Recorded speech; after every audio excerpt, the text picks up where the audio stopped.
Bonsoir à tous, merci beaucoup du coup d'être venus pour voir cette présentation. Une rapide présentation de moi-même. Donc je suis originaire de Bordeaux, j'ai fait du coup toute ma médecine à Bordeaux, mon externat, mon clinica. Je suis venu à 3 reprises en Nouvelle-Calédonie avant, quand j'étais interne. Ensuite je suis venu faire 2 périodes de remplacement. Et ensuite on m'a proposé un poste de PH au Medipôle, que j'ai accepté du coup en suivant mon clinica à Bordeaux. Et donc ça fait maintenant un peu plus d'1 an que je suis installé ici au Medipôle. Je suis spécialisé sur la chirurgie du membre supérieur en général, mais ensuite après au Medipôle on reste polyvalent ensuite sur le reste de l'orthopédie de façon un peu globale. Aujourd'hui je vais vous parler de la dégénérescence de la coiffe. Alors c'est la dégénérescence de la coiffe et c'est plus globalement la tendinopathie de la coiffe des rotateurs. Et on va attaquer avec simplement une vue de haut. C'est une épaule gauche, vue de haut, avec une résection de la clavicule et de l'acromion qui permet un peu de se rendre compte, voilà, de la disposition de la coiffe des rotateurs, qui va englober complètement la tête de l'humérus. Quelques rappels anatomiques, rappel de l'ostéologie de l'épaule, donc l'épaule, l'articulation gléno-humérale, avec l'articulation acromio-claviculaire, dans un environnement ligamentaire. Sur l'image d'à côté, vous avez la scapula. La coiffe des rotateurs, elle va se composer de tendons qui vont être liés à des masses musculaires et chacun des muscles occupe une fosse au sein de la scapula, avec la fosse infraépineuse, la fosse supraépineuse et en avant la fosse du subscapulaire. L'anatomie musculaire qui est représentée sur ces images-là, qui vous montre un peu la dimension des muscles qui sont disposés sur la scapula, qui vont ensuite se diriger vers la tête de l'humérus pour pouvoir constituer la coiffe. Vous avez une coupe sagittale qui permet de se rendre compte donc de la disposition de cette coiffe des rotateurs, avec en avant le tendon du subscapulaire qui sera à l'origine de la rotation interne, au-dessus le supraépineux qui sera le starter de l'abduction, en arrière l'infraépineux qui est le rotateur externe, et en dessous le petit rond, second rotateur externe. Vous avez représenté en rouge la longue portion intra-articulaire du biceps qui, elle, va cheminer depuis la partie supérieure de la glène en intra-articulaire et qui va pénétrer dans la gouttière bicipitale en délimitant l'espace entre le tendon du supraépineux au-dessus et du subscapulaire en avant. Toute cette coiffe des rotateurs va pouvoir être mobilisable sous une arche qui est constituée par l'acromion, le ligament acromio-coracoïdien et la coracoïde en avant. C'est en dessous de cette arche qu'on va retrouver la bourse sous-acromiale de glissement. Sur la coupe en dessous, une coupe coronale qui permet de se rendre compte donc de la disposition de l'insertion du supraépineux sur la grande tubérosité de l'humérus, l'espace sous-acromial avec sa bourse et le tout qui est recouvert par le deltoïde. Rapidement, l'anatomie des nerfs et des vaisseaux, qui a peu d'importance dans la pathologie de la coiffe parce que c'est des éléments qui vont rester à distance des insertions tendineuses qui ne seront pas en danger pendant les traumatismes ou pendant la chirurgie. Une innervation qui va se faire par le nerf suprascapulaire pour le muscle supraépineux, infraépineux. Le nerf axillaire va pouvoir également pénétrer juste en dessous. C'est lui qui va donner l'innervation du petit rond. Le subscapulaire, lui, il est innervé par le nerf du subscapulaire et tous ces nerfs proviennent de racines C5 et C6. La vascularisation, elle, c'est le réseau terminal du réseau acromiothoracique. Quand on va recevoir un patient avec une plainte douloureuse au niveau de l'épaule, voilà comment je mène mon examen clinique. On va toujours en premier lieu s'attacher au terrain, en connaissant bien le gabarit du patient, ses antécédents médico-chirurgicaux, son mode de vie, sa profession et ses traitements en cours. Connaître tous les antécédents thérapeutiques qu'il a pu avoir pour ses problèmes d'épaule, que ce soit en termes de rééducation, de traitement médicamenteux, d'infiltration qu'il a pu avoir. Le maître symptôme, ça va être la douleur qui va motiver le motif de consultation. Et donc cette douleur, on s'attache à avoir une sémiologie assez complète qui va pouvoir nous aiguiller sur pas mal de diagnostics, donc bien connaître Depuis quand elle évolue, sur quel mode elle s'installe, inflammatoire ou mécanique, sa localisation au sein de l'épaule et son irradiation en recherchant des zones électives douloureuses, connaître les mécanismes et facteurs qui vont aggraver cette douleur, la calmer, le mode de survenue si elle s'est installée de façon spontanée, progressivement ou à la suite d'un traumatisme ou d'un épisode particulier. Une fois qu'on a interrogé le patient sur ces éléments-là, on va pouvoir passer à son réel examen clinique, à l'inspection, analyser son mode de déshabillage qui montre un peu la sévérité de l'atteinte, rapidement évaluer si le patient il est atteint d'un trouble postural. Alors souvent les douleurs chroniques de l'épaule, elles vont entraîner une attitude antalgique avec une attitude en ascension de l'épaule, en antépulsion de cette épaule. Noter ça permet ensuite de pouvoir guider la rééducation et d'évaluer si le patient arrive à bien répondre à cette correction posturale. On va rechercher de façon systématique une déformation évidente sur l'épaule, rechercher des zones d'amyotrophie sur les fosses, supraépineuses, infraépineuses ou le deltoïde, et faire une analyse rapide de sa condition physique. Est-ce qu'on est face à un patient qui s'entretient physiquement ou si c'est un patient qui est complètement déconditionné?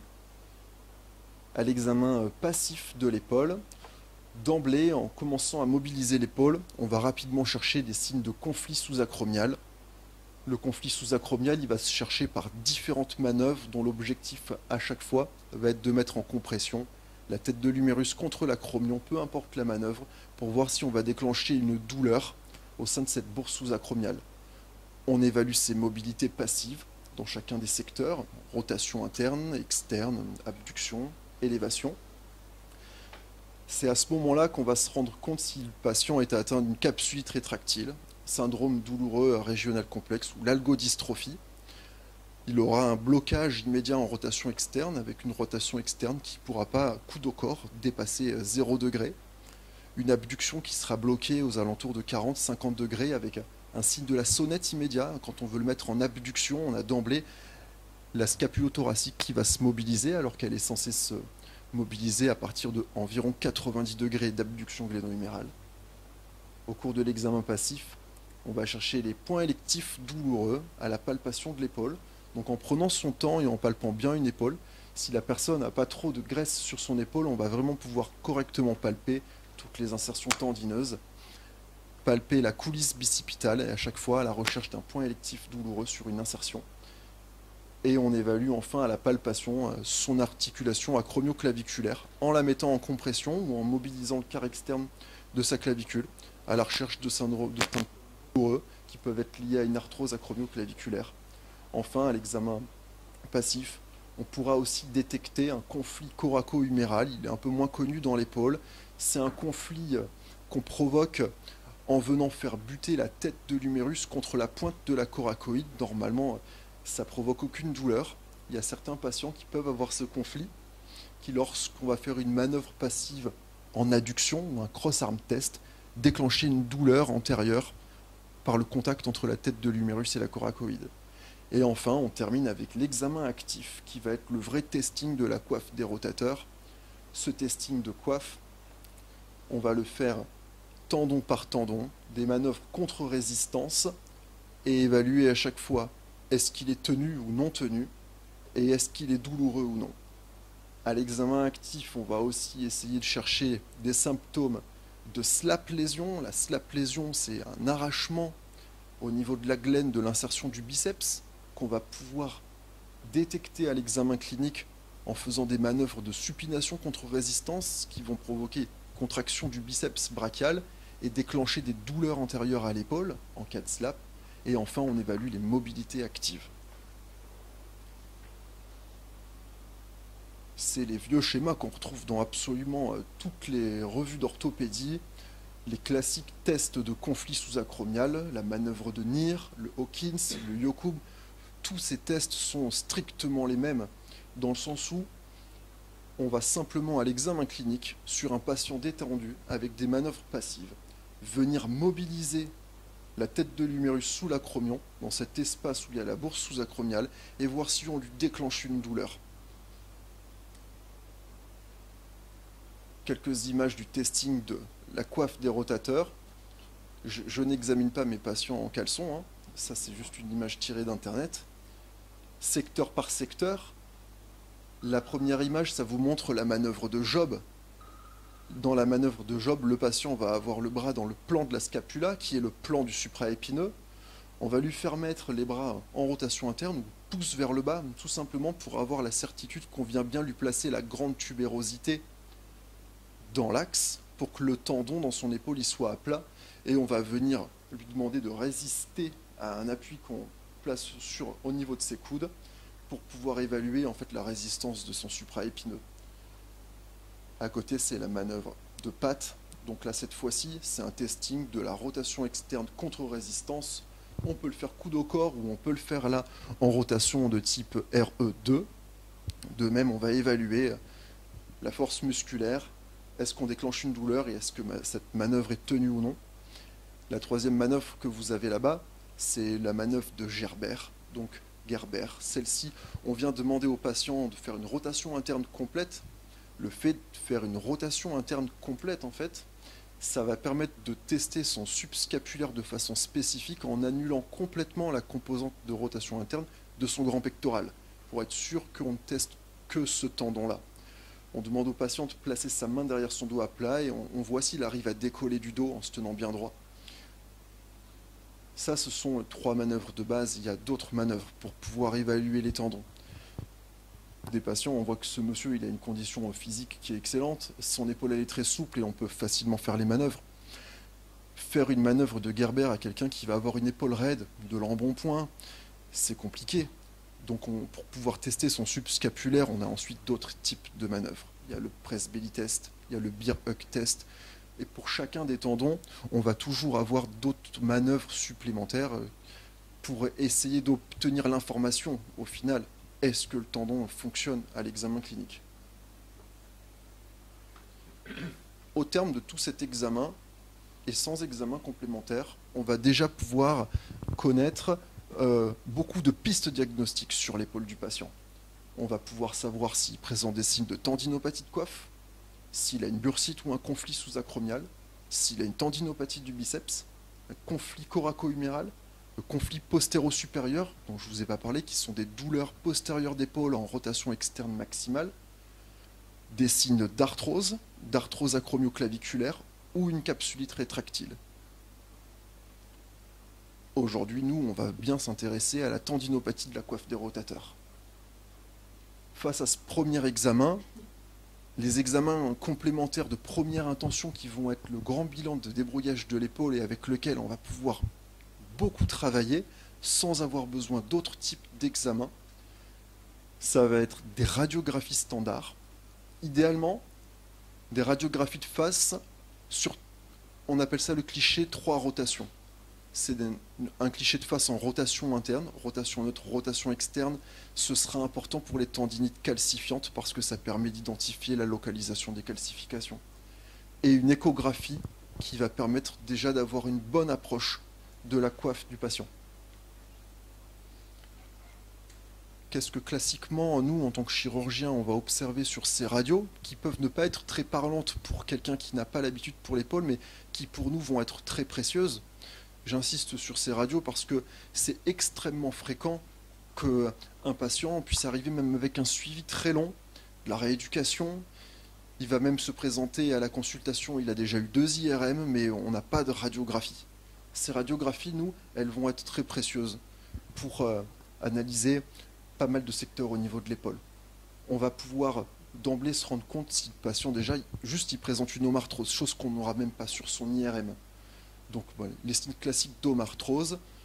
Là voilà, je vous ai mis une omarthrose évidente avec un pincement de l'interligne, des ostéophytes marginaux, une ostéocondensation sous-chondrale. Les autres éléments qu'on verra d'emblée en rencontrant le patient sur sa radio, c'est est-ce qu'il a une pathologie acromioclaviculaire surajoutée? Donc c'est une arthrose dégénérative acromioclaviculaire.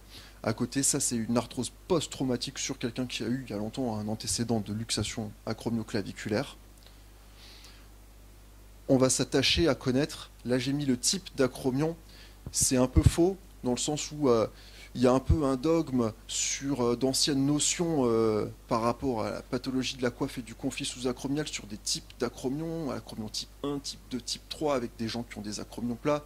ou des acromions crochus, on se rend compte de plus en plus que ces notions-là, elles sont pas vraiment exactes. Je vous ai mis ces images-là pour vous montrer un petit peu comment moi je perçois l'acromion et comment je l'analyse. Vous avez en haut, sur la gauche, une épaule normale avec un acromion, peu importe la forme qu'il a, il est harmonieux.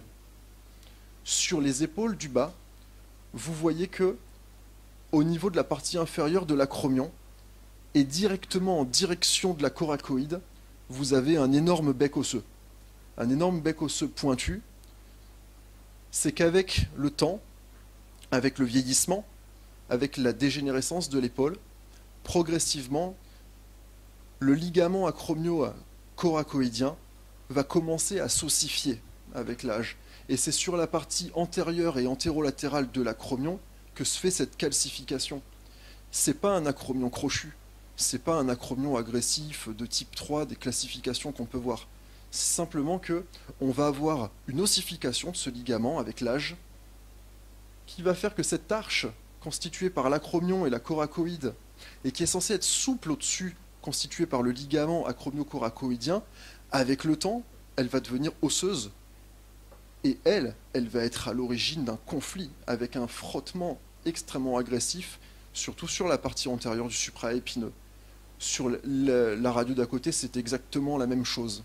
Donc peu importe la forme initiale de l'acromion du patient, ce qu'on va surtout observer et ce qu'on va vouloir nous réséquer chirurgicalement et qui va améliorer le patient, c'est ces calcifications-là et la désinsertion de son ligament acromio-claviculaire, acromio-coracoïdien de son acromion. Et en haut sur la droite, ce que vous avez, c'est la même chose après une acromioplastie. Donc là, cette fois-ci, on se retrouve sur un acromion qui est harmonieux. Le chirurgien a réalisé du coup toute une résection de cette zone ossifiée. Et par la même occasion, en fait, on réalise une désinsertion de ce ligament ce ligament-là n'a pas vraiment de rôle mécanique dans l'épaule. Et ça va, en théorie, empêcher la récidive de cette calcification. On va analyser sur le cliché simple de face l'ascension humérale. On parle beaucoup dans le conflit sous-acromial de l'espace sous-acromial, de la réduction de l'espace sous-acromial. Alors il y a beaucoup d'études qui ont été faites sur quelle est la dimension d'un espace sous-acromial normal. Est-ce qu'il faut qu'on fasse plus tard une acromioplastie pour augmenter la taille de cet espace sous-acromial? Ce que vous avez en fait là-haut, c'est deux épaules normales sur lesquelles, sur celle de gauche, on a un espace sous-acromial qu'on pourrait estimer, si c'était mesuré, à peut-être 1 cm, et sur celle d'à côté, il doit faire 16 mm, il est beaucoup plus grand. Ces deux épaules, elles sont saines. Elles ont des espaces sous-acromiaux qu'en fait, on ne peut pas juger sur des radios. Mais pour pouvoir juger de si l'espace sous-acromial est en train de se fermer, il faut regarder, en fait, pas l'espace sous-acromial, il faut regarder un signe indirect, qui est le cintre scapulo-huméral. On voit sur les deux radios là-haut, qu'on a une arche parfaitement harmonieuse entre la partie inférieure de sa scapula et ensuite le calcaire de son humérus. Une épaule normale a une arche parfaitement harmonieuse. Dans la tendinopathie chronique de coiffe, l'amincissement du tendon puis ensuite la rupture, l'atrophie musculaire et la perte de force, progressivement on va avoir un deltoïde qui va vouloir tracter l'humérus vers le haut. On va perdre ces stabilisateurs qui vont conduire à une ascension de l'humérus, qui elle-même sera vicieuse dans les symptômes de conflit sous-acromial. Et en fait, ça, on va le détecter en regardant cette arche. En bas sur la gauche, elle est évidente, on est déjà sur une épaule qui est très abîmée, une ascension complète avec un contact entre la tête de l'humérus et l'acromion, donc là l'espace sous-acromial il est à 0, et on voit qu'il y a une ascension humérale entre la partie inférieure de la tête de l'humérus et la glène. Mais ça peut être des signes qui sont juste débutants au début, comme sur l'épaule de droite, où on a juste ce petit décroché. Ce petit décroché, il fait 2-3 mm. On n'aurait pas pu juger de l'espace sous-acromial en regardant son espace sous-acromial, mais on peut le juger en regardant son cintre scapulo-huméral. Donc ce patient, il a réellement un problème. Et il va avoir un problème qui est au moins réglable déjà par de la rééducation, des renforcements des abaisseurs de l'humérus, des renforcements des stabilisateurs de cette tête d'humérus dont l'objectif sera de la remettre en face de la glène pour avoir du coup une utilisation harmonieuse de son épaule. et réouvrir son espace sous-acromial, ce qui va permettre indirectement de régler une grosse partie de symptômes douloureux qui sont liés au conflit sous-acromial. Ce qu'on observe aussi très fréquemment sur ces épaules-là sont des condensations d'insertion. Quand on va avoir une tendinopathie qui s'installe sur une épaule, et on le voit très bien sur la grande tubérosité pour le supraépineux, on peut avoir des radios qui sont parfaitement normales, mais on aura très fréquemment ce liseré blanc au niveau de l'insertion du tendon du supraépineux qui va commencer à se condenser. Est-ce que c'est systématique? Ça, je ne sais pas, mais en tout cas, c'est quelque chose qu'on observe très fréquemment, une condensation à l'endroit où le patient commence à avoir une tendinopathie. Et enfin, sur ce bilan radiographique qui va être essentiel pour une première consultation, et ça c'est quelque chose qui est important parce qu'on ne va pas forcément le voir sur les autres examens, c'est la recherche des calcifications et le typage des calcifications, leur nombre et leur localisation. C'est sur ces clichés de face, 3 rotations, qu'on va pouvoir vraiment identifier où est-ce qu'elles sont présentes. Un patient qui va présenter une tendinopathie de la coiffe des rotateurs, on va avoir 4 types de tendinopathie. Il y a les non rompus, non calcifiés, il y a les tendinopathies calcifiantes, et ensuite on commence à être dans celles qui sont rompues. Ça va toujours commencer par une rupture partielle, parce que si le tendon il se rompt, il faut bien qu'il commence par se rompre au moins partiellement à un endroit dans l'épaule. Et ensuite, on a les ruptures transfixiantes, qui sont celles où il y a un véritable trou à l'intérieur du tendon, qui sont d'abord incomplètes, le tendon reste partiellement inséré, puis ensuite qui évoluent sur des ruptures qui vont être complètes. Sur la tendinopathie non rompue, non calcifiée, c'est tous les âges de la vie, le sujet jeune, sportif avec des micro-traumatismes ou le sujet d'âge mûr, travailleur manuel. Le traitement de cette tendinopathie va toujours être médical. On va essayer de faire un traitement médical bien conduit, sur une durée de 3 à 6 mois. Éviction du facteur déclenchant s'il y en a un, correction de troubles posturaux qu'on va pouvoir détecter à l'examen clinique. Ça passe par ce qu'on appelle du coup le recentrage dynamique et l'abaissement huméral. C'est le kiné qui va jouer le plus grand rôle dans le traitement de ces patients-là. C'est pas du tout le chirurgien. Le recentrage dynamique, l'abaissement huméral, ça va être toute une série d'exercices de renforcement musculaire qui vont permettre de remettre en position la tête de l'humérus en face de sa glène pour avoir une utilisation harmonieuse et notamment au mouvement d'abduction et d'élévation du bras. Pas de problème.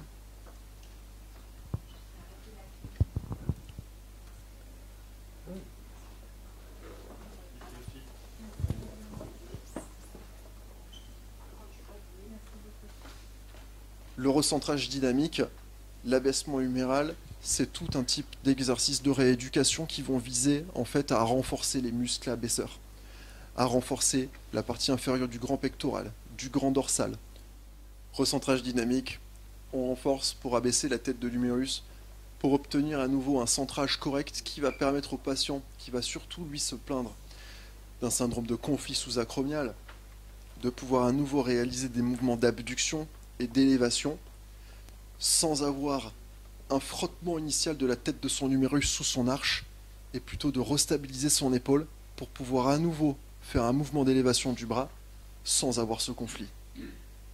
Et le traiter bien sûr avec des antalgiques et bien sûr si nécessaire des infiltrations, infiltration éco-guidée de l'espace sous-acromial.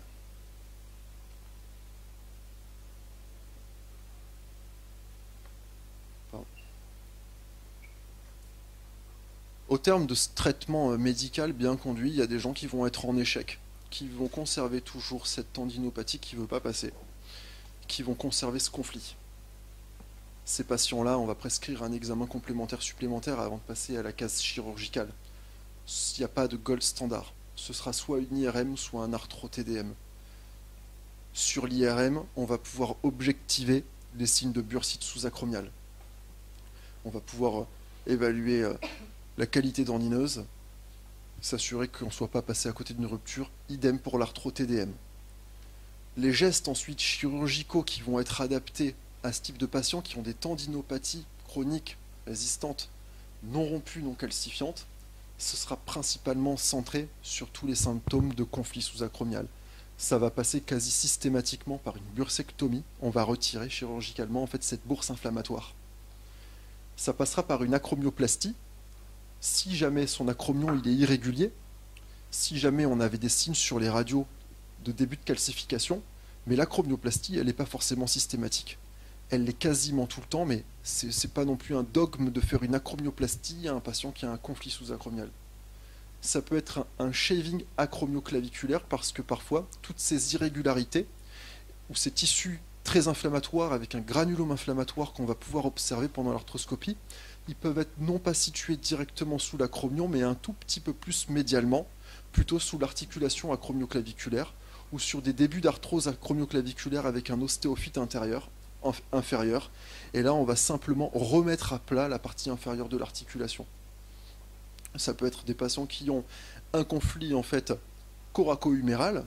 Ça, on le verra à l'examen clinique et sur les examens complémentaires, avec notamment sur l'IRM, un œdème osseux au niveau de l'insertion du subscapulaire ou un espace coraco-huméral extrêmement réduit. Et on verra ensuite, pendant l'arthroscopie, qu'on a toute une zone en fait de contact pathologique avec des tissus qui sont complètement remaniés, et ça s'améliore en fait en faisant une coracoïdoplastie ou avec une fraise. On vient réséquer environ 5 mm de la pointe de la coracoïde à l'endroit où elle vient en contact avec l'humérus. C'est sinon des patients qui peuvent aussi présenter très souvent des tendinopathies inflammatoires de la longue portion intra-articulaire du biceps. Et chez ces patients-là, on aura la possibilité de soit faire des gestes de ténotomie bicipitale ou ténodèse bicipitale. L'indication entre ténotomie et ténodèse, elle va surtout se situer si on a un patient jeune, longiligne, chez qui on veut éviter d'avoir une rétraction partielle de son biceps avec un signe de Popeye, c'est-à-dire que lorsque l'on vient couper le tendon du long biceps dans sa portion intra-articulaire, on va avoir un raccourcissement des fibres musculaires avec parfois un aspect disgracieux qui va s'installer au niveau du bras. Et donc chez ces patients-là, on va plutôt proposer une ténodèse. C'est le même geste, sauf qu'on vient fixer la partie, du coup le moignon tendineux, à l'entrée de la gouttière avec une encre. Sur ces deux images-là, on voit une IRM d'épaule. En haut, c'est une IRM normale. Et en dessous, c'est une IRM. Voilà, on voit une bursite sous-acromiale. Ça apparaît avec un signal inflammatoire sous la bourse. Là, vous avez quelques images d'arthroscopie. Sur la gauche, une épaule parfaitement saine. Donc une épaule parfaitement saine, tout est blanc à l'intérieur, tout est nacré, tout est lisse, il n'y a aucune irrégularité. Sur la droite, ça c'est une tendinopathie inflammatoire de la longue portion du biceps. À gauche, un biceps parfait.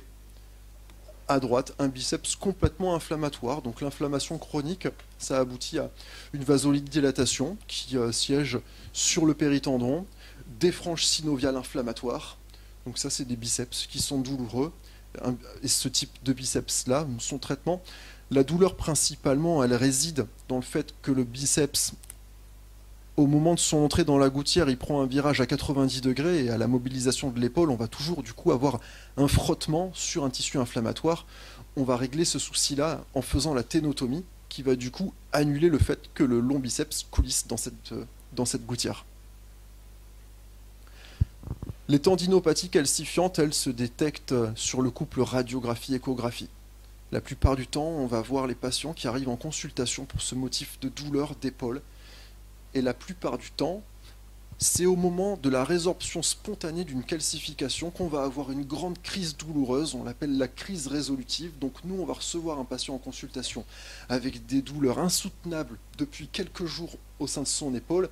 Et en fait, c'est tout simplement que sa pathologie, elle est spontanément en train de se guérir avec sa calcification qui se résorbe.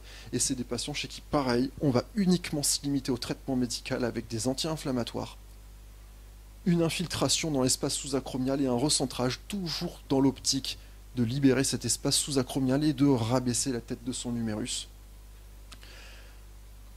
Chez les patients chez qui on va avoir une chronicisation de cette douleur avec quelque chose qui sera résistant à tout traitement médical bien conduit, on aura des indications chirurgicales sur les tendinopathies calcifiantes.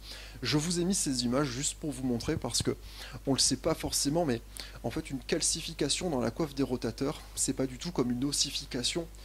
C'est un matériel qui va être crayeux comme du dentifrice. Il n'a pas vraiment de rôle mécanique. C'est pas un caillou qu'on a dans le tendon qui va venir en buter et qui va provoquer la douleur. C'est vraiment quelque chose de souple, mobile, rénitent, mais qui va en fait s'accompagner d'une réaction inflammatoire très importante. Donc là, en fait, c'est une calcification intratendineuse, et on voit que la partie donc bursale du tendon, elle est complètement inflammatoire, et on imagine que c'est ça qui est à l'origine des douleurs chez ce patient. À l'intérieur, avec une ouverture, on regarde la calcification. La calcification, elle est drainée, elle est lavée, mais c'est pas véritablement l'ablation de la calcification qui va résoudre les problèmes douloureux chez le patient. C'est pour ça qu'on va pas avoir une indication systématique quand on a une tendinopathie calcifiante, et qu'il y a une grosse part pour le traitement médical, et que la plupart des calcifications, en fait, elles se résorbent, elles changent de forme, elles changent de tendon, que probablement si on faisait des radios de d'autres segments du corps, on en retrouverait à d'autres endroits, parce que c'est des patients, je ne sais pas pour quelle raison, ont une tendance à développer ces calcifications. L'indication chirurgicale, elle sera vraiment sur les gens chroniques, chez qui on est vraiment au terme du traitement médical, et sur lesquels, du coup, on va tenter l'amélioration par l'évacuation de cette calcification. Et enfin, parce que parfois, ces calcifications, elles peuvent être tellement volumineuses qu'elles vont affaiblir le tendon et aboutir à une rupture partielle de sa coiffe. On attaque maintenant la partie rupture. Quand dans la pathologie de la coiffe des rotateurs, on va rentrer dans la phase de rupture de cette coiffe, l'histoire va toujours commencer par une rupture partielle. On n'a pas forcément le patient au stade de rupture partielle, on peut l'avoir à n'importe quel moment de sa pathologie, mais la définition d'une rupture partielle, ça va être une interruption des fibres tendineuses qui ne concerne pas toute l'épaisseur du tendon, qui va laisser intacte une partie des insertions sur l'humérus. On a 3 types de ruptures partielles. La rupture, elle peut commencer par la face articulaire du tendon, elle peut commencer par la face bursale ou interstitielle. On utilise beaucoup la classification d'Hellman pour pouvoir les suivre. Donc Hellman, classification ABC, articulaire, bursale, C pour interstitielle. 1, 2, 3, c'est pour l'épaisseur de la rupture. 1, ça va être une rupture débutante inférieure à 50%. 2, c'est la moitié du tendon dans son épaisseur. Et 3, c'est plus de 50% de l'épaisseur tendineuse qui est atteinte. La symptomatologie clinique des gens qui ont une rupture partielle, c'est la même symptomatologie, on est toujours simplement sur des signes conflits, tendinopathie de coiffe, avec un testing analytique douloureux, mais tenu, pas de perte de force. Traitement médical uniquement pour le stade 1, pour les ruptures qui sont toutes débutantes, qui peuvent encore avoir un potentiel de cicatrisation, parce qu'il nous reste quand même au moins 2 tiers de tendon dans son épaisseur qui est inséré. Donc on va recentrer son épaule, traiter la douleur. À partir du stade 2 et à partir du stade 3, c'est là où on va commencer à poser des indications chirurgicales de réparation.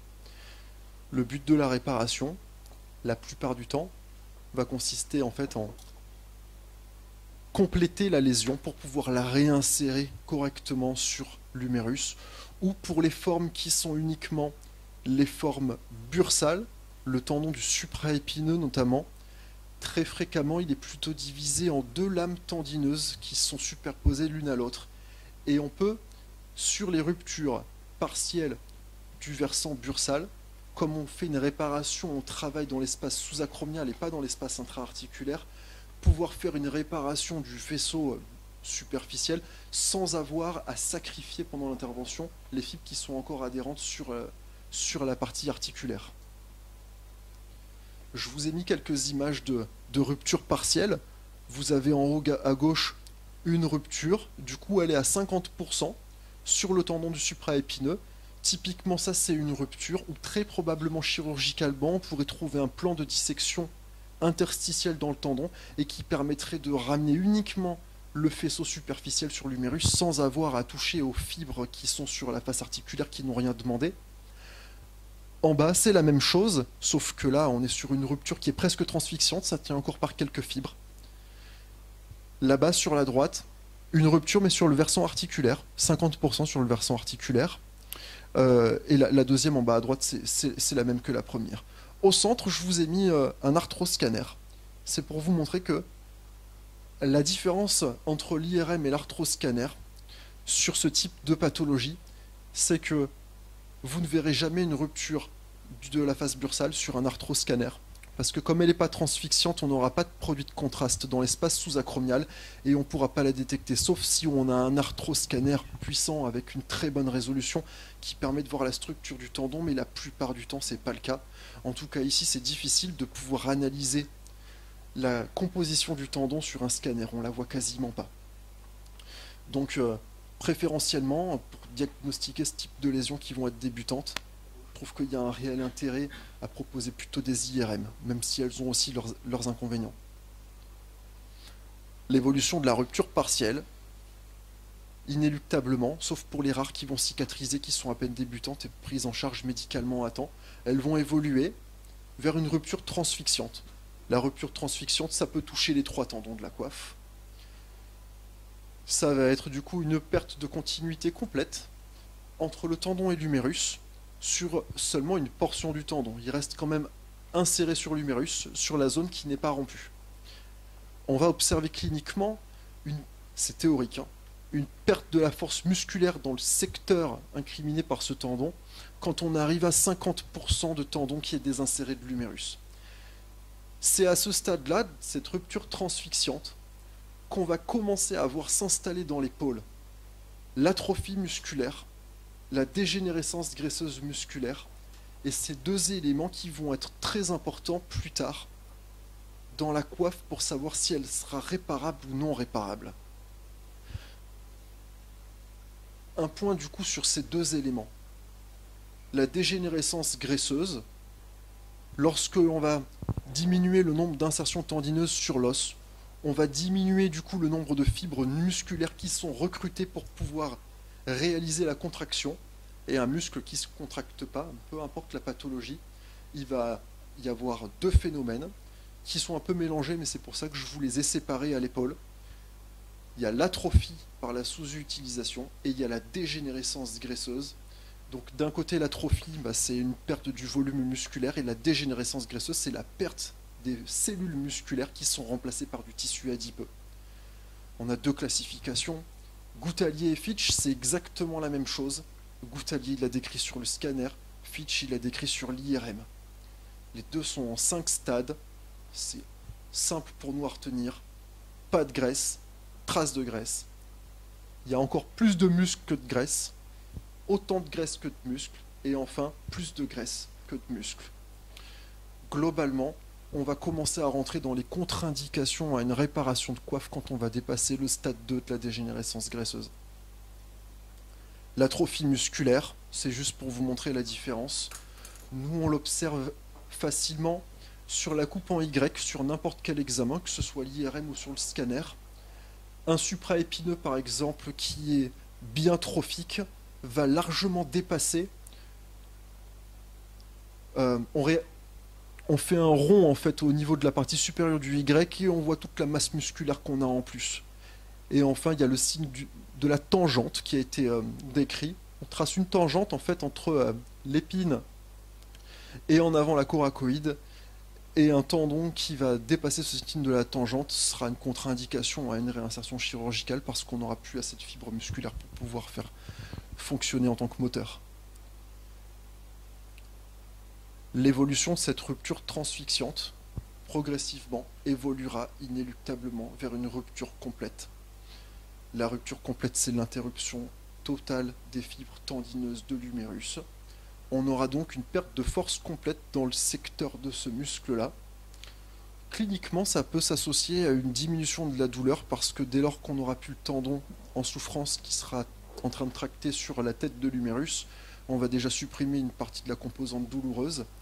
En revanche, dès lors qu'on passe dans le stade de rupture complète, on a une accélération rapide de la dégénérescence graisseuse et de l'atrophie musculaire. Et dès lors que la rupture complète est installée, on a troisième mode de contre-indication à la réparation qui va être progressivement la rétraction tendineuse. Jusqu'à maintenant, on avait toujours un tendon qui restait inséré sur la tête de l'humérus, donc il ne pouvait pas se rétracter.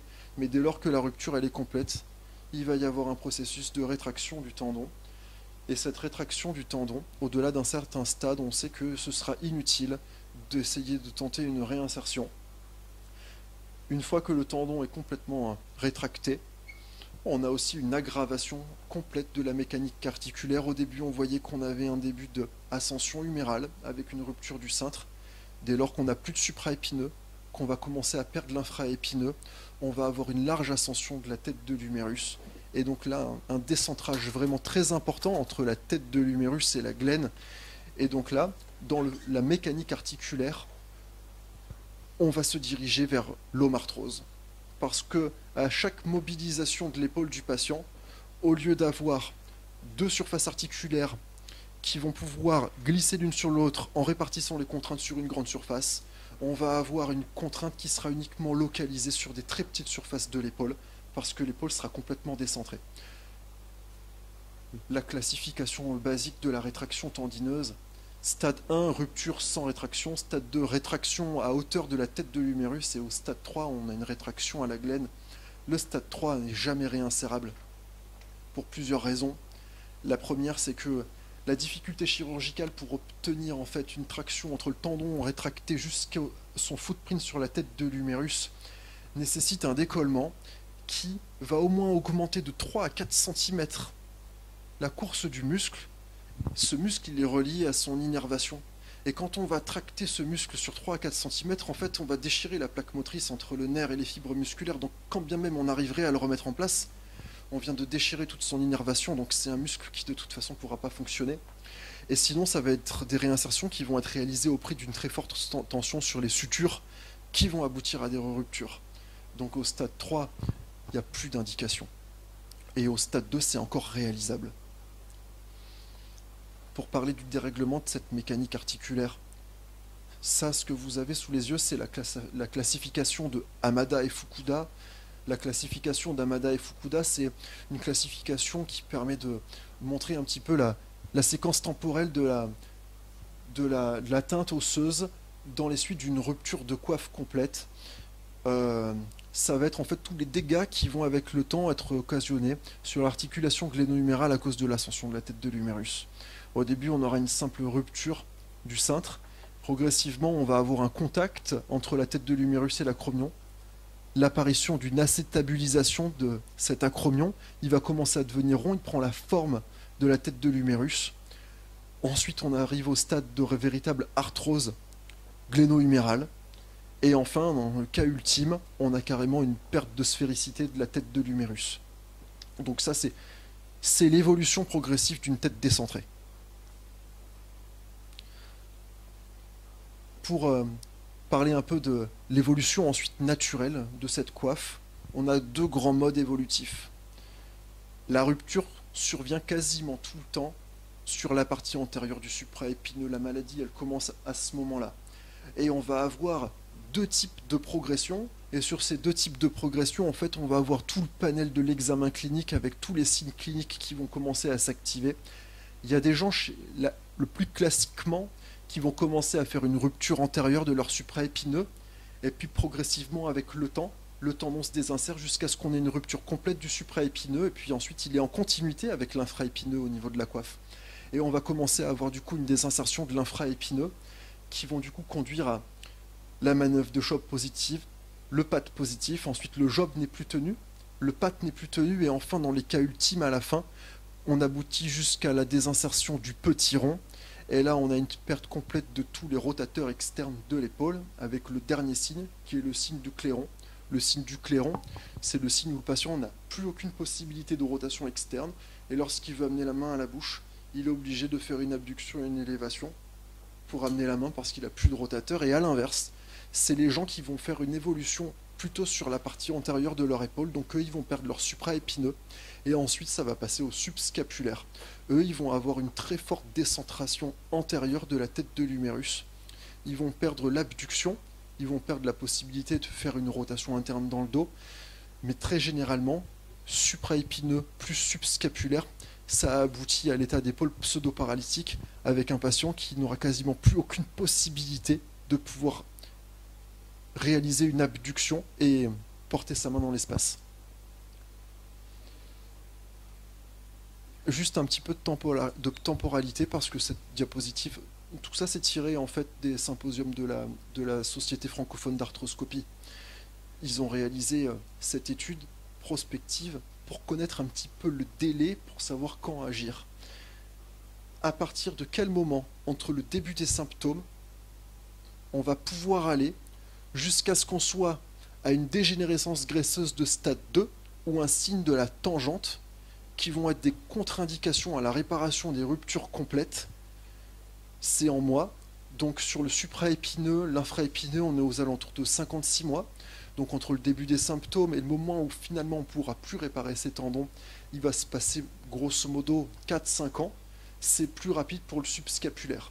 Et ensuite, quand on est à la contre-indication vraiment définitive d'une réinsertion, c'est globalement toutes séries confondues. Voilà, ils sont à 84 mois sur ces deux tendons et 55 mois sur le subscapulaire. Ça permet un petit peu de donner quand même une orientation au patient quand il vient consulter avec un problème d'épaule. Il ne s'attendait pas forcément à ce qu'on lui sorte le grand jeu, mais pour lui dire qu'il y a le temps, mais il ne faudrait peut-être pas forcément traîner, il faudra s'en occuper dans l'année sans urgence, à une période où vous allez pouvoir vous organiser, mais ne pas oublier qu'au bout d'un certain temps, on ne pourra plus la réparer. Quelques images du coup de rupture complète. En haut, rupture complète du supraépineux, stade 2, il est à hauteur de la tête de l'humérus. En bas, ça c'est une rupture complète du tendon du subscapulaire. Celle-ci, en fait, elle est traumatique sur cette image. C'était sur une luxation postérieure d'épaule où on a un enfoncement en fait, de la partie antérieure de l'humérus. Et là, ça c'est de la rupture traumatique et celles-ci, elles sont systématiquement chirurgicales en urgence. Comment on va poser nos indications chirurgicales face à ces ruptures de coiffe? Il y a beaucoup de facteurs qui vont rentrer en compte.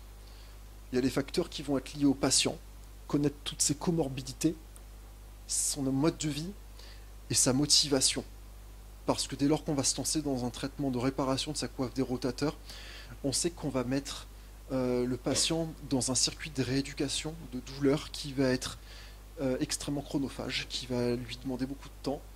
Et donc, c'est un facteur qui rentre en compte. Ensuite, il va y avoir des facteurs qui sont liés à la rupture en elle-même. Sa taille, la rétraction et l'involution graisseuse, qui vont nous permettre de donner des critères de réparabilité ou de non-réparabilité qui sont purement objectifs. Les facteurs qui sont liés à l'épaule. On n'opère pas une épaule raide, on n'opère pas une épaule arthrosique. Donc c'est des éléments qu'il faut prendre en compte, notamment sur la raideur. Il n'y a pas de raison sur une rupture de coiffe, sur une rupture complète, que le patient il ait une raideur passive au niveau de son épaule. Et donc ça c'est des éléments qu'on va prendre en charge en amont de la chirurgie pour qu'un patient qui entre au bloc pour une réinsertion de coiffe soit déjà dans les conditions d'une épaule qui soit souple pour sa rééducation. Et enfin des facteurs environnementaux qui sont l'accès à une rééducation, c'est surtout important ici en Nouvelle-Calédonie, moins en métropole, l'entourage du patient. C'est pour avoir une réussite sur ce type d'intervention, il faut que ce soit un patient coopérant, discipliné, motivé. Dès lors qu'on va avoir des problèmes sociaux importants, des problèmes environnementaux, un patient qui ne pourra pas s'engager dans sa rééducation, qui ne pourra pas respecter la phase d'immobilisation, en fait on risque tout simplement d'aboutir à beaucoup de douleurs et un échec chirurgical. Cette diapositive vous montrer simplement, quand on pose l'indication, on a en tête que une rupture de coiffe des rotateurs aura une évolution linéaire dans le temps. Dès l'instant où le patient va commencer à rompre son tendon, l'évolution vers la rupture complète, elle est inéluctable selon une durée qu'on a vue tout à l'heure sur la diapositive qui était globale, mais en fait elle est très dépendante du nombre de comorbidités. Les patients qui sont à forte comorbidité vont avoir une évolution qui sera beaucoup plus rapide. La pathologie de la coiffe, c'est de la dégénérescence tendineuse, c'est du vieillissement tendineux, il y a plusieurs théories, la théorie vasculaire, surtout la dégénérescence en fait du collagène qui sont dans les tissus conjonctifs du tendon, c'est du vieillissement. Donc les patients qui vont avoir des comorbidités plus importantes auront une évolution vers la rupture complète plus rapide que des patients qui sont en conditions physiques entretenues et sans comorbidité. Cette diapo, elle montre que, par contre, un patient qui a une tendinopathie de la coiffe à l'occasion d'un traumatisme, lui, aura une cassure dans sa progression et aura une progression beaucoup plus rapide dans les suites d'un événement traumatique à l'épaule. Et à côté, l'évolution linéaire qui montre simplement qu'on va arriver à un stade de la maladie où il passera de cette phase de tendon potentiellement réparable à tendon non réparable. Les critères pour poser de l'indication chirurgicale, ils sont donc très nombreux. Ils sont classés par la SFA en critères de niveau 1, critères de niveau 2. Ça permet un peu de se rendre compte de quel est le patient idéal à qui on va proposer une indication de réparation.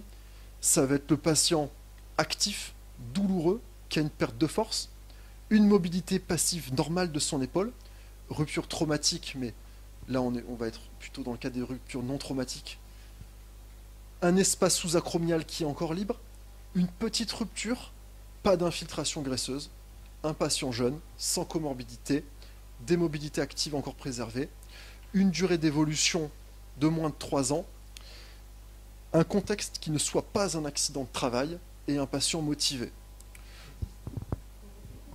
Un patient qui ne soit pas en accident de travail?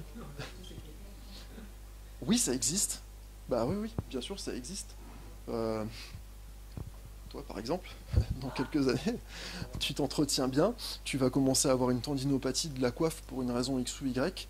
À un moment donné, ton conflit sous-acromial va pas passer, on aura une rupture transfixiante et tu vas te présenter en fait avec cette douleur. Tu auras une rupture qui sera centimétrique, localisée, sur une épaule saine, mobile, sur laquelle qu'on la prenne en charge quand c'est 1 cm ou qu'on la prenne en charge quand c'est une rupture complète ou une rupture sur 2 tendons.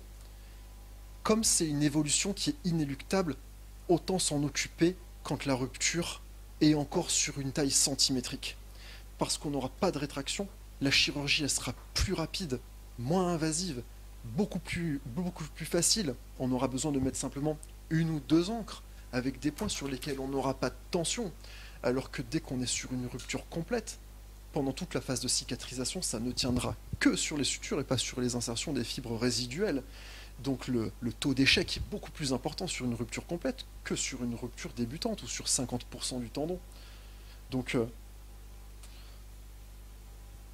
l'algorithme de la SFA, voilà, un gros algorithme, la SFA, peu importe ce que vous avez, vous finirez toujours au bloc opératoire.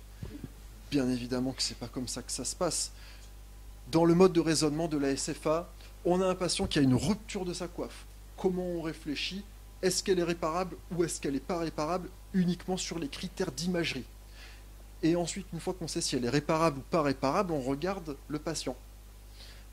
Si c'est une coiffe réparable d'un sujet jeune actif, on va d'emblée poser l'indication chirurgicale de réparation, il y aura un vrai bénéfice pour lui. Si c'est un sujet âgé, alors c'est extrêmement réducteur de dire juste un sujet âgé, je pense que c'est plutôt à ce moment-là où on se pose la question de toutes les comorbidités, de l'environnement, de la motivation. On va commencer par un traitement médical. En cas d'échec du traitement médical, en fonction de la motivation du patient, soit on tentera de la réparation même si on sait qu'on va être à haut risque de finalement d'échec, ou sinon on se contentera de faire un traitement chirurgical qui visera pas du tout à réparer sa coiffe, mais uniquement un traitement le moins invasif qui nécessitera derrière aucune immobilisation en visant uniquement à régler la symptomatologie douloureuse sur son conflit ou par le biais d'une ténotomie bicipitale, une acromioplastie, sans vouloir coûte que coûte réparer sa coiffe. Et enfin, sur les coiffes qui sont non réparables, on a 2 cas de figure. On a la coiffe qui est non réparable, mais par contre sur un sujet actif, à forte demande, qui va présenter du coup déficit fonctionnel. Donc ça peut être des coiffes traumatiques qui sont passées inaperçues, avec des patients qui peuvent se retrouver sur des épaules pseudo-paralytiques, jeunes. Il y aura toujours une phase de traitement médical pour qu'ils aient une épaule parfaitement souple, indolente. Ces patients qui ont des ruptures qui sont non réparables, ce sera plutôt accessible, des gestes d'amélioration, par des transferts tendineux. C'est surtout le transfert du grand dorsal qui, fonction de son positionnement, peut soit ranimer la rotation externe ou soit ranimer pour être un starter, pour avoir une abduction.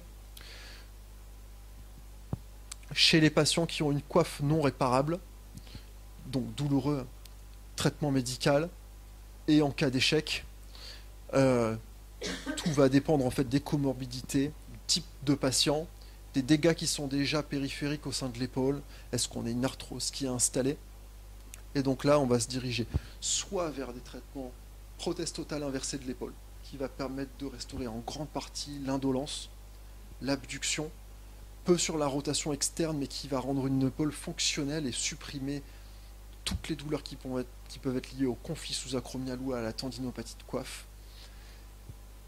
Et actuellement, il y a énormément de traitements arthroscopiques qui sont mis à l'essai dans des grandes séries, qui sont les reconstructions capsulaires supérieures.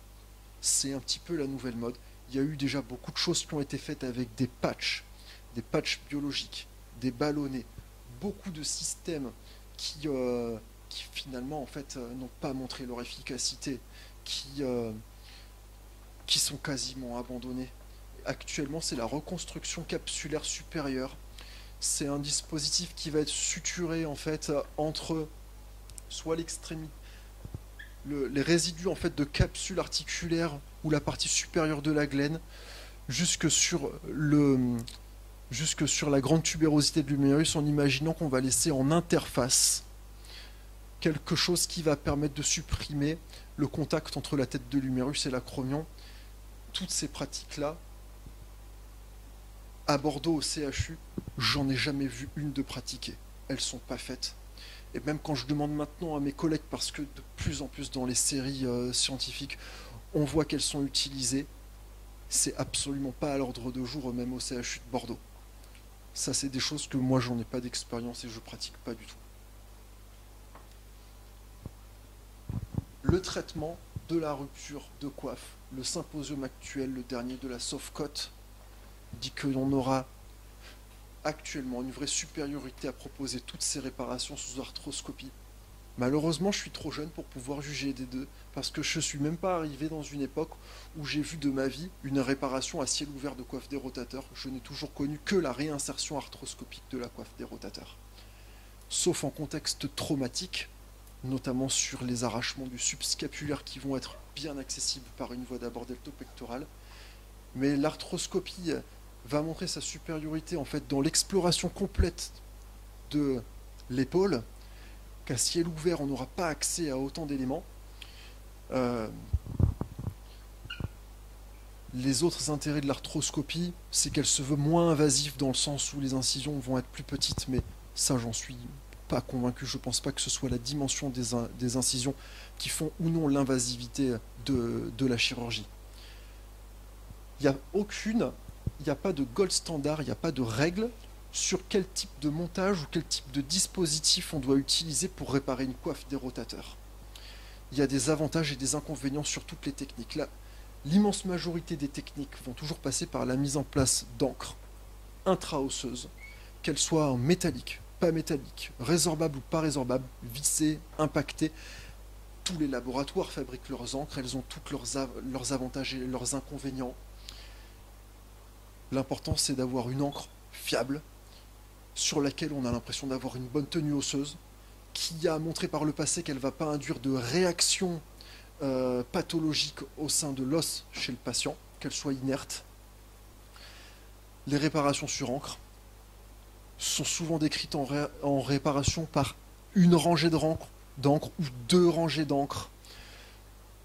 Les avantages de deux rangées d'encre, c'est qu'on va avoir une première insertion des encres, comme vous avez sur la petite image d'arthroscopie, où là vous voyez un pointeau métallique qui est directement au ras de la fin de la tête de l'humérus et le début du footprint, la zone sur laquelle on va réinsérer le tendon. Donc c'est une première série d'encres sur laquelle on va venir replaquer le tendon, et tout en conservant les fils insérés une fois qu'on a réalisé nos premières sutures, donc à la partie supérieure du tendon, on va pouvoir replaquer une deuxième fois les fils en venant mettre une deuxième série d'encres qui vont permettre de plaquer le tendon.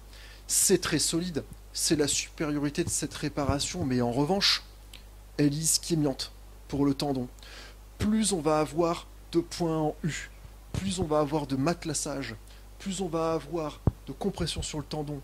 Certes, la réparation va être excellente, ça va tenir, mais en fait, ce qu'on veut à terme, c'est pas que ça tienne par les sutures, c'est qu'on veut que ça tienne par la revascularisation du tendon et par une cicatrisation. Et donc si on réinsère un tendon qui est complètement ischémié sur l'os, on risque de se retrouver avec un échec. Et sur ce type de réparation, on observe assez fréquemment une rupture, non pas que ce soit arraché du matériel, mais en fait le tendon il va à nouveau se séparer entre la zone de tendon résiduel et la zone où on a mis la première rangée d'encre. A l'inverse, vous avez les réparations sur une seule rangée d'encre, où on va plutôt latéraliser les encres sur la partie externe de l'humérus et passer des points simples ou des points en U. Il y a beaucoup de techniques différentes de lassage et qui vont permettre de ramener le tendon plaqué moins bien qu'avec une technique à 2 rangs sur la zone osseuse qu'on a avivée. On aura une tenue mécanique immédiate un peu moins forte que sur le 2 rangs, mais on aura moins ce côté ischémiant. Tout ça, c'est vraiment affaire d'expérience, de préférence de chirurgien et beaucoup de techniques à 2 rangs, si les points sont pas serrés de façon abusive, sont extrêmement bien. Et à l'inverse, des techniques à 1 rang, si les sutures sont peu efficaces, si le tendon est abîmé, on peut avoir des avantages et des inconvénients sur les deux. Associé à la réparation de la coiffe pendant l'arthroscopie d'épaule, il y aura toujours une évaluation de cette longue portion intra-articulaire du biceps qui peut être symptomatique ou non et qui peut être inflammatoire ou non. Et donc le geste de ténotomie ou ténodèse sera pas systématique et il sera adapté au cas de figure. De même que l'acromioplastie. L'acromioplastie n'est pas forcément un geste qui sera systématiquement réalisé dans une réinsertion de coiffe. On va réaliser une acromioplastie si on a l'impression qu'on a un débord acromial, qu'il est à l'origine du conflit, si l'espace sous-acromial est très fermé, s'il est remanié ou inflammatoire. En revanche, on peut très bien être dans un cas de figure d'un espace sous-acromial qui est encore largement grand, avec un acromion qui est plutôt harmonieux et sur lequel on ne va pas forcément faire un geste d'acromioplastie parce qu'en lui-même, ce geste d'acromioplastie, on est sur un acromion qui est recouvert de périoste, il a sa corticale, nous on vient le raboter avec une fraise, donc c'est hémorragique. On va mettre du coup dans cet espace sous-acromial un acromion complètement avivé, hémorragique, avec une zone d'os spongieux. Et ça aussi, on peut imaginer que c'est à l'origine de douleurs post-opératoires pour le patient. Donc, c'est pas forcément indiqué de faire une acromioplastie systématiquement quand on a une réinsertion de coiffe. Et enfin, par contre, ça, ce que le symposium de la Sofcode disait, c'est que désormais, on n'associe plus un geste chirurgical acromioclaviculaire en plus d'une réparation de coiffe, parce qu'ils avaient démontré que les scores cliniques d'amélioration des patients n'étaient pas en amélioration en fait. Donc quelqu'un qui va avoir une arthrose acromioclaviculaire évoluée plus un geste à faire sur sa coiffe, lui faire une résection du quart externe arthroscopique de sa clavicule associée à une réinsertion de sa coiffe, c'est trop pour l'épaule. L'amélioration chez les patients, elle est notée sur des scores fonctionnels, par exemple sur le score de Constant. Et en fait, quand on va commencer à ajouter trop de gestes invasifs dans l'épaule, même si on a l'impression de bien faire et de résoudre tout ce qu'on a diagnostiqué, l'accumulation de gestes qui eux-mêmes sont traumatiques dans l'épaule vont pas forcément. Ça peut-être qu'on va aboutir à une bonne réinsertion de la coiffe et tout ça, mais on n'aboutira pas forcément à une amélioration de la symptomatologie du patient. Les suites opératoires classiques d'une réinsertion de coiffe, tout va dépendre en fait d'à quel stade on l'a pris. Si on a un patient qui avait une rupture centimétrique, qu'on lui a fait une réinsertion sur une encre avec 2 bons points, qu'on sent de suite au bloc que c'est parfaitement solide, qu'on lui mobilise toute l'épaule et qu'on n'a aucune suture sur les tensions, on va pouvoir lui faire une immobilisation. 4 semaines, c'est un minimum. Une rééducation immédiate, avec quasiment pas de contrainte pour la rééducation, parce qu'on n'est pas dans une épaule sur laquelle on va avoir un risque d'arrachement des sutures. A l'inverse, quand on va avoir une rupture complète d'un tendon, a fortiori d'un second tendon partiel, avec une rétraction stade 2, où là on a vraiment besoin d'avoir confiance dans nos sutures pendant au moins une durée de 6 semaines, que ça reste en contact pour attendre une cicatrisation, on peut déjà décaler la rééducation à 6 semaines, on peut se permettre d'immobiliser le patient pendant une durée de 6 semaines si on n'est vraiment pas certain, si on a la crainte d'avoir un lâchage de nos sutures pendant la phase de rééducation. Et la plupart du temps, on va quand même pouvoir avoir une rééducation assez précoce. L'immobilisation, elle se réalise principalement avec ces coussins de rotation neutre ou rotation externe. Le but de ces coussins-là, ça va être de ne pas avoir le bras en rotation interne avec l'avant-bras posé sur le ventre, parce que c'est la position passive dans laquelle finalement, c'est la pire position pour l'épaule. C'est la position dans laquelle on va avoir le plus de tension sur le supra et l'infra-épineux, et c'est une position dans laquelle les ligaments gléno-huméraux et les capsules articulaires vont se rétracter. Dès lors qu'on a une immobilisation, pour un traitement orthopédique ou dans des suites opératoires, on va toujours vouloir immobiliser une articulation dans la position de tension maximale de ces ligaments pour pouvoir limiter les phénomènes de rétraction. À la main, au poignet, on va l'immobiliser en position intrinsèque plus, en extension de poignet, flexion DMP. Il en va de même pour toutes les articulations, mais la position idéale pour l'épaule, ça serait d'immobiliser les patients en abduction et en rotation externe pour pas qu'ils puissent avoir d'enraidissement et de rétraction des ligaments gléno-huméraux inférieurs qui limitent l'abduction et du ligament gléno-huméral moyen. Mais c'est extrêmement difficile d'immobiliser un patient en abduction et en rotation externe. Donc le compromis qui est mis en place, c'est ces coussins de rotation neutre, rotation externe. Malheureusement, je me bats, ils sont quasiment impossibles à trouver en Nouvelle-Calédonie. Donc c'est toujours des compromis, c'est difficile. Ils sont en commande au CHT, mais c'est extrêmement difficile d'en faire venir. Et je crois que j'ai eu qu'un seul patient qui avait réussi à en décoter un. Je ne sais plus comment il avait fait. Les autres, ils sont obligés en fait de fabriquer avec les moyens du bord, avec des mousses ou avec d'autres types d'écharpes contre écharpes détournées. Malheureusement, on est très pauvre sur ce type de choses et j'espère que ça va rapidement changer, mais les clés ne sont pas dans mes mains. Donc, immobilisation dans un coussin de rotation neutre avec une légère abduction. Prévention d'un syndrome douloureux régional complexe. Tout ce qu'on touche aux membres supérieurs. Dès qu'on est dans de l'articulaire, du tendineux, du ligamentaire, du capsulaire, malheureusement, c'est très pourvoyeur d'algodystrophie. On est maigre par rapport à ça pour le prévenir. La seule chose qui a montré son efficacité, et encore, c'est la cure de vitamine C à 500 mg par jour pendant 50 jours. C'est tiré d'une étude, certes prospective, qui a été réalisée pour des patients qui avaient des fractures du poignet, qui ont été traités soit chirurgicalement, soit orthopédiquement, avec la mise en place de 500 mg de vitamine C pendant 50 jours au moment de leur fracture. Et par contre, ils ont démontré très clairement qu'ils avaient 2 fois moins d'algodystrophie grâce à ça. Sur un essai randomisé en prospective, mais c'était pour des fractures de poignet. En orthopédie, on l'a étendu à tout. Et donc, on craint tellement d'avoir des algodystrophies, on prévient les patients, on sait tellement que derrière c'est terrible pour eux parce que c'est 2 ans de galère, de douleur, de rééducation, qu'on le met. Parce qu'au pire des cas, c'est de la vitamine C. Et après, pendant toute la phase où on connaît le patient, on connaît sa profession, on anticipe aménagement de poste, et ici en Nouvelle-Calédonie, la déclaration de maladie longue et coûteuse, c'est le gros inconvénient de cette pathologie en Nouvelle-Calédonie, c'est la prise en charge de la rééducation. Un patient, il n'est pas remboursé de sa rééducation en préopératoire, et malheureusement, ils sont obligés de passer par des phases de 3 à 6 mois minimales de rééducation. Donc voilà, il y a certaines démarches que les patients doivent réaliser pour que leur pathologie, ils n'aient pas en fait à avancer tout le financement de leur séance de rééducation, notamment. Le suivi post-opératoire, c'est un suivi classique d'orthopédie. On revoit séquentiellement le patient aux grandes phases sur lesquelles il va y avoir une modification, soit de l'immobilisation, soit du retour aux activités courantes ou aux activités sportives. Le suivi d'une coiffe des rotateurs, c'est uniquement un suivi clinique.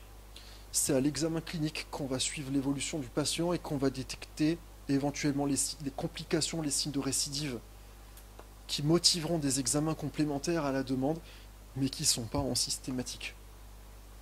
Globalement, sur une réinsertion de coiffe, on aura quasi systématiquement la reprise de la conduite automobile à 6 semaines, sport à 3 mois, compétition, contact, match, ça vaut pour tout ce qui est un peu réparation tendineuse, 6 mois. À retenir un peu de l'intervention ce soir, c'est que pour une pathologie d'épaule douloureuse qui se chronicise, le couple radiographie-échographie, il est suffisant, mais il est essentiel. que les indications chirurgicales, elles sont vraiment posées au compte-gouttes, parce qu'on sait que c'est très contraignant pour les patients. Et donc, ça va nécessiter en fait un contrat avec le patient, une connaissance approfondie. Il faut qu'on évalue la réponse thérapeutique à la prise en charge médicale et qu'on ait un suivi régulier en consultation avant de poser une indication de réparation. Parce que les suites opératoires en cas de récidive, de rupture et de complications, elles sont aussi extrêmement longues. Et donc nous, en tant que chirurgiens, on va cibler les patients chez qui on aura un réel intérêt à leur proposer l'intervention, qui vont être adhérents au traitement et sur lesquels on va limiter le risque de complications évitables. Et enfin, de les adresser précocement en consultation d'orthopédie, parce que c'est pas parce qu'on vient en consultation d'orthopédie qu'on va sortir avec une indication chirurgicale et un bloc. Sur ces pathologies qui sont longues, en fait, on va repartir de la consultation d'orthopédie avec une vision un peu globale et avec un intervenant qui va pouvoir suivre le patient au long cours et aboutir, s'il le faut, mais c'est vraiment pas la majorité des cas, des douleurs chroniques d'épaule, à une indication chirurgicale. C'est ce que j'avais à vous dire sur la pathologie de la coiffe ce soir.